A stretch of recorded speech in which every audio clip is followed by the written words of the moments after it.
이탈리아 피렌체 근처의 한 메디치 가문의 성에 가난한 한 정원사가 있었습니다. 이 정원사는 자신의 그 정원을 감당하는, 정원을 아름답게 가꾸는 일에 얼마나 열심인지, 다른 사람들은 쉬는 시간에 잡담하고 그리고 몸을 좀 쉬고 하는데 여념이 없었는데도 그 시간에도 이 젊은 청년은 열심히 그 정원을 가꾸는 일에 계속해서 일을 하는 거예요. 그리고 그 정원의 나무들을 가꾸면서 혹 나무의 모습이 제대로 나오지 않으면, 정원의 모습이 예쁘지 않으면 자신이 직접 조각을 만들어서 그 조각품들을 갖다 놔서 아름답게 꾸미는 겁니다. 시간이 부족하니까 나중에는 퇴근 시간 이후에도 홀로 남아서 정원 가꾸는 일을 열심히 감당합니다. 하루는 그 성의 영주가 그 정원을 거닐다가 여전히 퇴근하지 아니하고 그 정원을 가꾸고 있는 그 청년을 보게 돼요. 그래서 와서 이야기합니다. 이렇게 일한다고 해서 내가 자네에게 월급을 더 주는 게 아니라고. 맡은 만큼만 일을 하면 되지 뭘 그렇게 열심히 조각품까지 만들어가면서 정원을 가꾸고 있느냐고 이야기를 해줬어요. 그러자 이 청년이 대답합니다. 나는 이 정원을 멋지게 가꾸는 것, 그게 제 일이라고 생각합니다. 그리고 화분에 조각하는 것, 나무 밑에 조각품들을 놔두는 것, 이 모든 것도 이 정원을 아름답게 꾸미는 제 일 중에 하나라고 생각합니다. 라고 대답한 거예요. 아이, 말을 듣고 나니까 그 영주가 마음이 참 좋은 겁니다. 흐뭇해요. 그래서 이 젊은 청년을 공부를 시켜주기로 합니다. 그래서 직접 미술학교에 가서 미술을 직접 공부하기도 하고, 그리고 메디치 가문의 그 지원을 통해서 훌륭한 예술가가 될 수 있도록 지원을 아낌없이 해줘요. 결국 그는 르네상스 시대의 최고의 예술가가 됩니다. 건축, 미술 이런 분야에 있어서 두각을 나타냈던 바로 미켈란젤로의 이야기입니다. 여러분, 현재 우리는 내가 맡은 일이 무엇인지, 그리고 이 일을 온전히 이루어가기 위해 내가 지금 어떻게 해야 되고 어떻게 무슨 일들을 해야 되는지 그것을 알면서 성실히 감당해 나갈 때 우리의 삶은 아름다운 결실들이 맺어질 수 있다라는 겁니다. 요즘 우리나라는 총리 지명하는 것, 그리고 장관들을 지명하는 것으로 인해서 지난 한 주간 참으로 시끄럽기도 했고 참으로 떠들썩했습니다. 나름대로 다 열심히, 그리고 자신들의 분야에서 최고라 이야기를 들을 수 있을 정도로 일들을 감당했던 다 그런 분들이었습니다. 장관으로 총리로 지명을 받았을 때 얼마나 기뻤겠어요. 야, 내가 이렇게 인정받는다니. 그러나 오래가지 않았습니다. 각자 내가 공직에 몸담았을 때, 각자 내가 맡은 사명을 감당해 나갈 때 어떤 모습으로 감당했는지 그 모습들이 낱낱이 국민들 앞에 보여지게 될 때 그들은 국민들 앞에 얼굴을 들지 못하는 사람들이 되고 만 겁니다. 국민들 앞에 결국은 사과해야 됐고, 어느 분은 결국 지명 철회하는 일까지 경험하게 되었지요. 여러분, 그렇습니다. 우리는 청문회를 통해서 한 사람의 인생이 평가를 받듯 우리의 인생도 언젠가 하나님 앞에 나아가게 되면 우리도 평가받게 될 것입니다. 내가 어떠한 사람인지. 그런데 그 평가는 지금 내가 맡은 일을 어떻게 하고 있는지에 따라서 평가를 받게 될 것이라는 겁니다. 내가 지금 맡은 일들을 얼마나 성심성의껏 하나님 앞에 합당하게 하고 있는지에 따라서 우리는 판단을 받게 될 것이라는 거예요. 여러분은 지금 맡은 바의 사명들을 어떻게 감당하고 계십니까? 여러분은 지금 하나님 앞에 나아갔을 때, 여러분들은 하나님께서 여러분을 바라보고 계실 때 제가 이렇게 해서 제 일을 사랑하며 이렇게 감당하고 있습니다라고 말할 수 있는 삶으로 살아가고 계십니까? 아니면 부끄러워서 자진 사퇴하겠습니다 라고 말할 수밖에 없는 삶으로 살아가고 계십니까? 오늘 본문은 우리가 어떠한 삶을 살아가고 어떻게 일들을 감당해 나아가 될지에 대해서 가르쳐주고 있는 하나님의 말씀입니다. 오늘 말씀은 우리에 대해서 이렇게 이야기하지요. 22장 29절을 보면 내 아버지께서 나라를 내게 맡기신 것과 같이 나도 너희에게 맡겨. 주님께서는 자신과 함께하고 있는 제자들을 뭐라 말씀하셨느냐? 아버지께서 내게 일을 맡기신 것처럼 나도 너희에게 일을 맡겼다. 즉 너희들은 내가 이 일을 맡긴 사람이다라는 겁니다. 여러분, 하나님께서 우리 예수 그리스도에게 어떤 일을 맡기셨습니까? 주님께 맡긴 사명은 이 땅에 하나님 나라를 증거하고 전파하라는 것이었어요. 하나님 나라를 선포하라는 것이었습니다. 주님은 그것을 위해 평생을 사셨고, 그리고 또한 제자들에게 그 일을 맡겨주신 것입니다.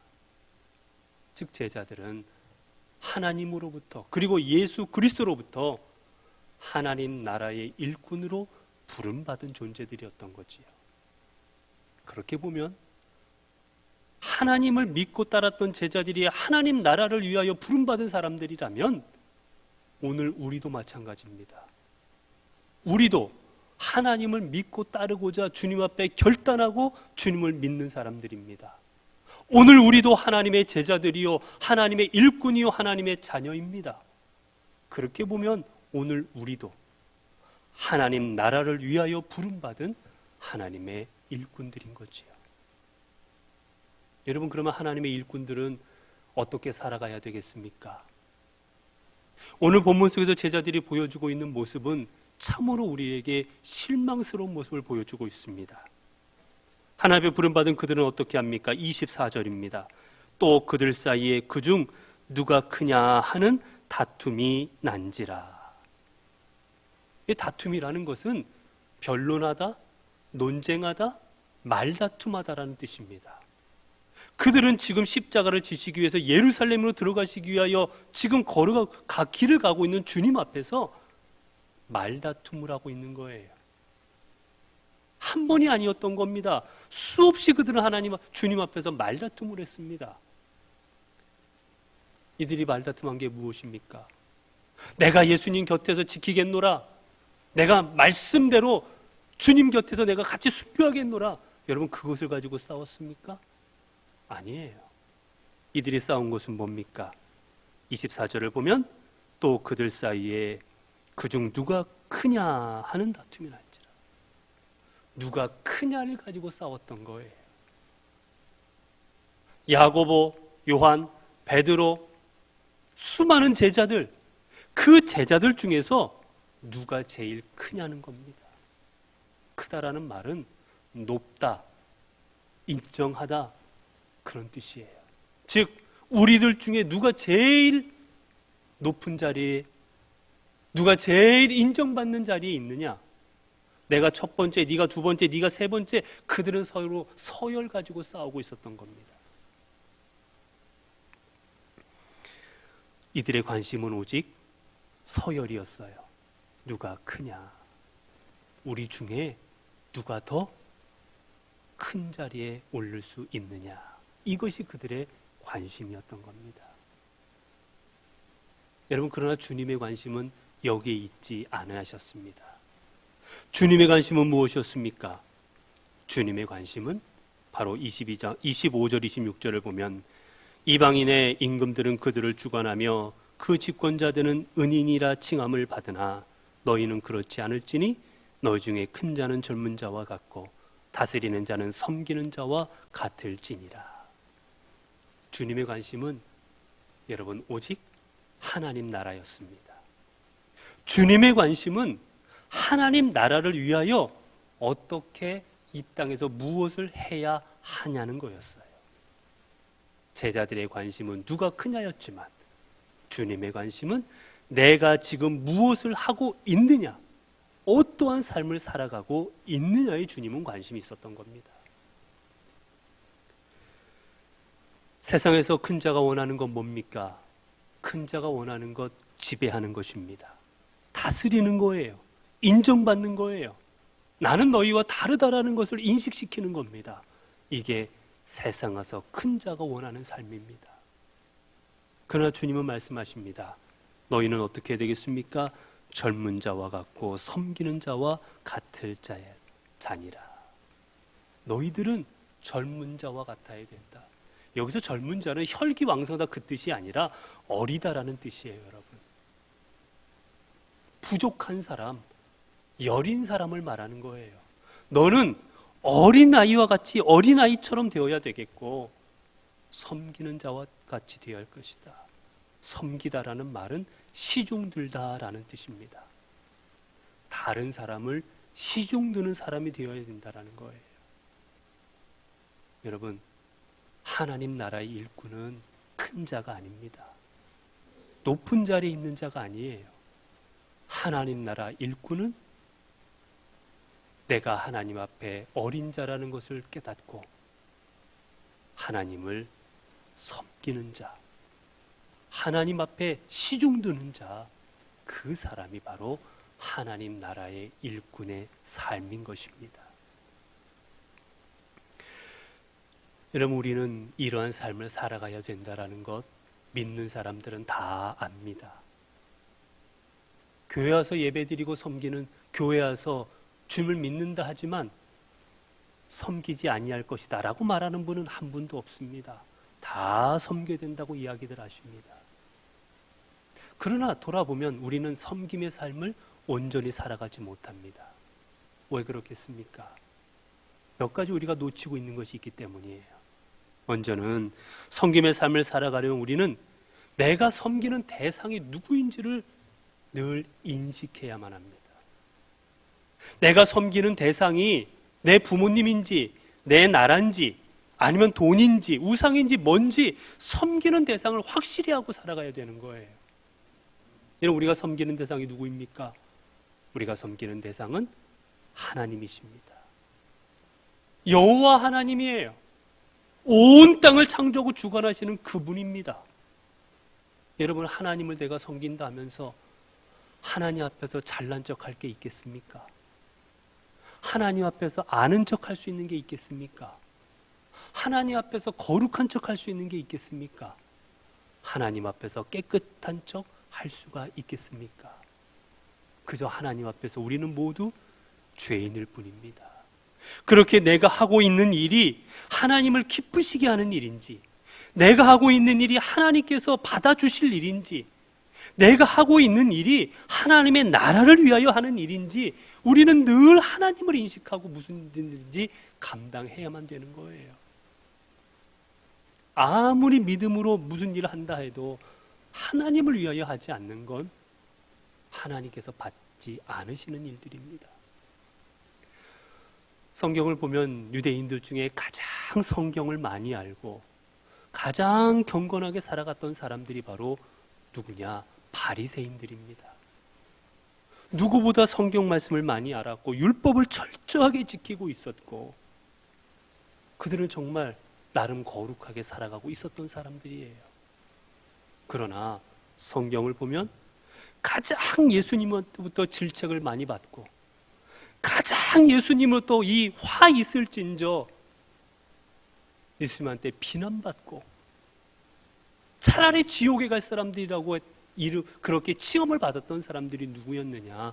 바로 바리새인들입니다.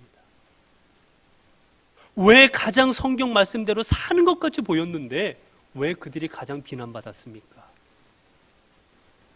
왜 주님으로부터 위선자라는 이야기를 들을 수밖에 없었습니까? 그들은 말씀을 지킨다 했지만 그들은 섬김의 대상이 하나님이 아니었기 때문이에요. 말로는 하나님을 섬긴다, 말로는 하나님 앞에라고 입에 달고 살았지만 그들의 인식의 대상은 늘 사람들이었습니다. 사람들 앞에 보이기를 좋아하는 거예요. 금식해도 온통 금식하는 자신의 티를 사람들 앞에서 드러내서 나는 이렇게 거룩한 사람이다, 금식하고 있다, 하루에 몇 번, 일주일에 몇 번씩 드러내고 싶어 했고, 너희들은 율법을 지키지 못하지만 나는 율법을 지키고 있다는 것을 보여주고 싶어 했고, 바리새인들의 삶은 하나님을 자신들의 섬김의 대상으로 삼은 게 아니었습니다. 하나님을 시중드는 삶이 아니었어요.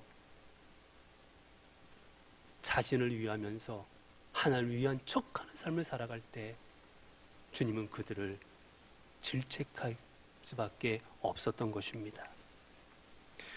또한 우리가 하나님의 일꾼으로 하나님을 섬기는 삶을 살아가고자 할 때 기억해야 될 것이 무엇입니까?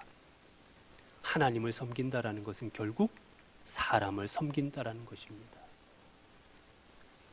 여러분, 우리가 하나님을 섬긴다 말을 하려면, 우리가 하나님을 섬깁니다, 내가 섬김의 삶을 살아가고 있습니다 말하려면 우리의 삶은 사람을 섬겨야 되는 거예요. 왜 그렇습니까? 하나님은 사람들 사이에 임하시기 때문입니다. 하나님은 사람들 사이에 역사하시기 때문이에요.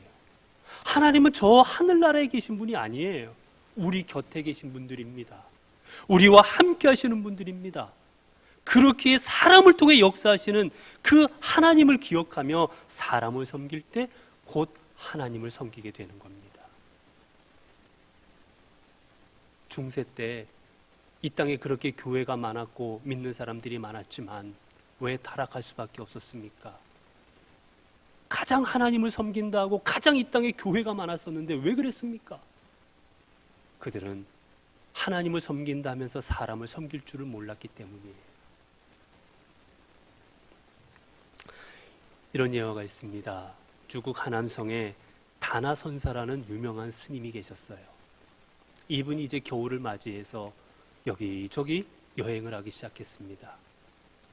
여행을 하다 보니까 여러분, 예전엔 옷이 뭐 별 면차는 게 있겠어요? 하나 가지고 계속 입게 되지요. 눈 오는 데서 눈길을 걸어가기도 하고 눈을 맞기도 하고, 이 옷들이 얼마나 헤어지고 볼품없었겠어요. 그러다가 이분이 이제 해림사라는 절에 이르러서 하룻밤 잠을 청하게 됩니다. 하루 유숙하도록 주지스님에게 요청을 해요. 그러자 그 주지스님이 이 스님을 불 하나도 떼지 아니하는 차가운 방으로 인도해서 그 방에서 자게 하고, 그리고 음식으로는 반찬도 하나도 없는 차디찬 그 찬밥을 스님에게 던져도 줘버리고 말았습니다. 반찬도 없이 찬밥을 먹고 그 차가운 냉방에서 이제 홀로 있다 보니 이 스님이 너무나도 힘든 거예요. 그러다 이렇게 방을 둘러다 보니 방에 목불이 있습니다. 목불이라는 것은 나무로 깎아 만든 불상인 거지요. 나중에 이 스님이 안 되겠다 싶어서 이 나무 목상들을 몽땅 쪼개서 불을 떼버렸습니다. 그리고 따뜻하게 잤어요. 그리고 아침이 일찍 이제 길을 떠나갔습니다. 주지스님이 아침에 와 보니 아이고, 방이 뜨끈뜨끈한 겁니다. 이게 어찌된 일인가 봤더니 자신이 깎아놓았던 이 목상들이 다 없어진 거예요. 다 쪼개버려서 뗀 겁니다. 얼마나 화가 나든지 그 길로 그 스님이 따라갔던 그 발자취를 따라서 죽어라 따라갔습니다. 따라가서 스님을 따라잡고는 이제 그 스님에게 항변하는 거예요. 당신도 중인데, 당신도 부처를 섬긴다는 증인데 어떻게 이 목불들을 다 뗄 수가 있느냐고 막 몰아세웠어요. 그랬더니 그 스님이 이렇게 이야기하는 겁니다. 나는 혹시 그 불상에서 사리가 나올까 해서 사리를 구하려고 불에다가 불을 지핀 거라고, 뗀 거라고. 그러자 그 주심이 다시 이야기합니다. 말 되는 소리를 하라고. 무슨 나무로 만든 불상에서 무슨 놈의 사리가 나오겠느냐고. 말도 안 되는 소리 하지 말라고. 그러자 이 스님이 몇이 웃으면서 말하더랍니다. 사리도 안 나오는 게 무슨 부처냐고. 그 한마디 더 해주었습니다. 사람 섬길 줄도 모르는데 어떻게 부처를 섬긴다 합니까? 사람이 바로 산 부처입니다 라고 말해 주었다고 합니다. 여러분, 비록 불교에서의 이야기지만 오늘 우리가 살아가는 삶에 우리 믿는 자들에게 주는 교훈은 똑같지 않습니까? 하나님을 섬긴다 하면서 사람을 섬기지 않으면, 우리 안에 임재하고 계신 예수 그리스도 하나님께서 우리 각 사람 한 사람 한 사람에게 임재하고 계신데, 그 임재하고 계시는 사람을 섬기지 않으면서 어떻게 하나님을 섬긴다 할 수가 있겠습니까? 그렇기에 우리는 하나님을 섬기는 삶을 살아가고자 한다면 사람을 섬길 줄 알아야 되는 거예요. 여러분, 또한 우리는 기억해야 됩니다. 내가 하나님을 섬기는 사람이 되려면, 그리고 하나님 임재하시는 사람을 섬기는 삶을 살아가려면 우리는 내가 종임을 깨달아야 된다는 겁니다. 여러분, 아까 말씀드렸듯이 섬긴다라는 말은 시중 들다라는 뜻이에요. 이 시중 든다라는 것은 종이 주인의 시중을 드는 겁니다. 물 떠오라면 물 떠다 주고, 옷 가져오라면 옷 갖다 주고, 청소하라면 청소하고, 일해라 그러면 일하고, 시키는 대로 하는 거예요. 종은 주인이 시키는 대로 합니다. 내 생각, 내 뜻이 중요하지 않아요. 물론 해야 될 때도 있겠지요. 하지만 먼저 주인의 뜻을 듣고 주인의 뜻대로 움직이게 되는 게 종의 본분입니다. 여러분, 그렇기에 우리가 섬김의 삶을 사려면, 하나님께서 이끄시는 대로 하나님께서 역사하시는 그 삶을 살아가려면 나는 하나님의 종입니다 라는 고백이 우리 입술에서 나올 수 있어야 되는 거예요. 그럴 때 비로소 우리는 섬김으로 나아갈 수가 있습니다. 왜 그렇습니까? 종만이 내 자신을 버릴 수 있기 때문이에요. 여러분, 종이 된다는 건 뭡니까? 종이 된다는 건 내 자신을 버려야 가능합니다. 자존심을 버려야 돼요. 하고 싶은 마음, 먹고 싶은 마음, 내 마음을 내려놓을 때 비로소 종의 삶을 살아갈 수가 있는 겁니다. 내 생각, 내 마음을 내려놓지 못한다면, 내 자신을 내려놓지 못한다면 우리는 결코 종이 될 수가 없어요. 주님께서 그래서 어떻게 말씀하셨습니까? 마가복음 10장 43절에 45절을 보면, 너희 중에는 그렇지 않을지니 너희 중에 누구든지 크고자 하는 자는 너희를 섬기는 자가 되고, 너희 중에 누구든지 으뜸이 되고자 하는 자는 모든 사람의 종이 되어야 하리라. 인자가 온 것은 섬김을 받으려 함이 아니라 도리어 섬기려 하고 자기 목숨을 많은 사람의 대속물로 주려 함이니라. 주님 말씀하십니다. 나는 종이 되려 이 땅에 왔노라. 그리고 내 목숨까지 너희를 위하여 내어 놓느니라. 여러분, 이게 바로 종의 삶인 겁니다. 그리고 우리가 꼭 깨달아야 될 게 있습니다. 오늘 본문의 27절이지요. 앉아서 먹는 자가 크냐 섬기는 자가 크냐, 앉아서 먹는 자가 아니냐, 그러나 나는 섬기는 자로 너희 중에 있노라. 여러분, 우리는 어떠한 사람입니까? 주님과 함께 살아가며 주님을 바라보고 살아가야 되는 사람들이지요. 그런데 주님 말씀하십니다. 나는 섬기는 자로 너희 중에 있노라. 여러분, 주님은 섬김의 자리에 계십니다. 높고 큰 자리에 있는 것이 아니라 섬김의 자리에 계신 거예요. 그래서 주님께서 십자가를 지시기 마지막 그 만찬의 자리에서 어떻게 하셨습니까? 몸소 무릎을 꿇으시고, 몸소 대야에 물을 떠오시고, 몸소 제자들의 더러운 발을 씻겨 주셨습니다. 이게 바로 섬김의 삶이라 보여주신 거지요. 사랑하는 성도 여러분, 주님은 섬김의 자리에서 우리에게 말씀하시고 우리를 바라보시고 우리와 함께 하십니다. 그렇게 우리가 주님을 따른다 하고 우리가 주님을 믿는다 하고 주님과 함께하는 삶을 살아가고자 한다면 우리는 섬김의 자리에 계신 주님을 만나기 위해 우리도 섬김의 자리로 나아가야만 할 것입니다.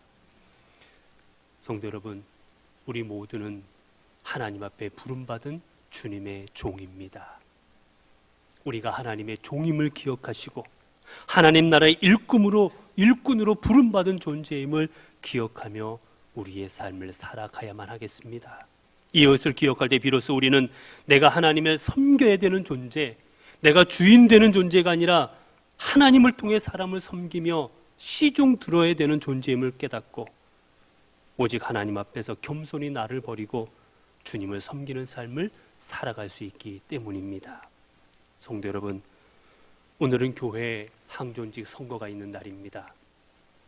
여러분, 어떠한 분들을 뽑으시겠습니까?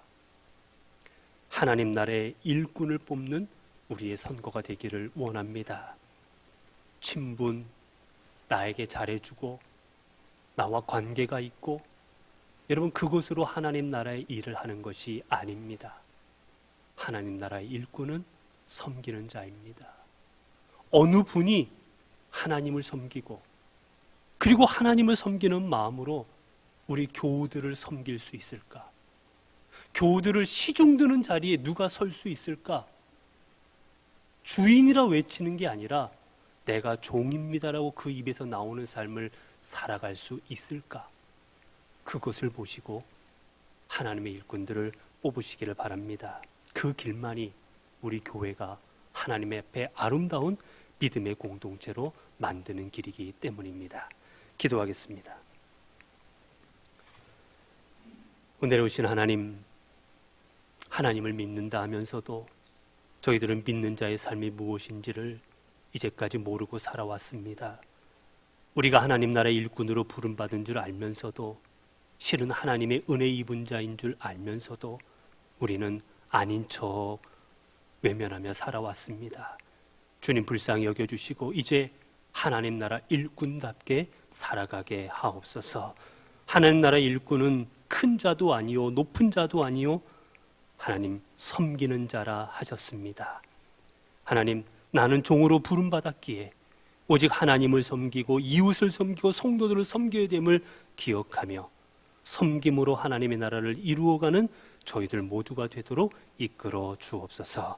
우리 주 예수 그리스도의 이름으로 기도드리옵나이다.